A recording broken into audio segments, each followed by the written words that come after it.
ଆପଣଙ୍କ ପାଦ ଜଳାପୋଡ଼ା କରୁଛି ଆଉ ଆପଣ ଜାଣିନାହାନ୍ତି। ଆପଣ ଭାବିଛନ୍ତି ଏମିତି କେମିତି ହେଲା, କ'ଣ ପାଇଁ ହେଲା, ହଠାତ୍ କ'ଣ ପାଇଁ ହେଇଗଲା। କିନ୍ତୁ ପରବର୍ତ୍ତୀ ଅବସ୍ଥାରେ ଆପଣ ଜାଣିବା ପାଇଲେ ଯେ ବ୍ଲଡ଼ ସୁଗାର ଅଧିକା ବଢ଼ିବାର ହୋଇଛି। ହଁ ଆଜ୍ଞା, ହଁ, ବ୍ଲଡ଼ ସୁଗାର ଯଦି ଅଧିକା ବଢ଼ି ଆଉ କଣ୍ଟିନ୍ୟୁ ରହିବା ଫଳରେ ନର୍ଭ ଆଫେକ୍ଟ କରେ। ଯେମିତିକି ଆମେ ଇଲେକ୍ଟ୍ରିକ୍ କଞ୍ଜମ୍ପସନ୍ ଅଧିକା ବଢ଼ିବା ଦ୍ୱାରା ଘରେ ୱାରିଂ ହେଉଥିବା ତାର ଉପରେ ଅଧିକା ଲୋଡ୍ ପଡ଼େ, ଯାହାଫଳରେ ୱାରିଂ ତାର ହଠାତ୍ ଜଳିବା ଆରମ୍ଭ କରେ। ଆମେ ପରବର୍ତ୍ତୀ ଅବସ୍ଥାରେ ଆମେ ତାର ଚେଞ୍ଜ କରୁ।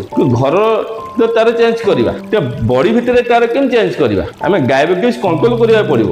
ଆମେ ପ୍ରତିଦିନ ଶୋଇବା ପୂର୍ବରୁ ପାଦ ଚେକ୍ କରିବାକୁ ପଡ଼ିବ। ଏଥିରୁ ଜଳାପୋଡ଼ା ମୁକ୍ତ ହେବା ପାଇଁ ସୁଗାର କଣ୍ଟ୍ରୋଲ ସହିତ ଏପ୍ସମ୍ ସଲ୍ଟ ଟେ ଚାମଚ ଓ ଗରମ ପାଣି ଟେ ଗୋଡ଼ ବୁଡ଼େଇକି ରଖିଲେ 10 ରୁ 15 ଦିନ ପରେ ଉପଶମ ମିଳିବ।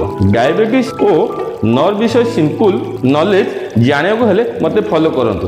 Thank you.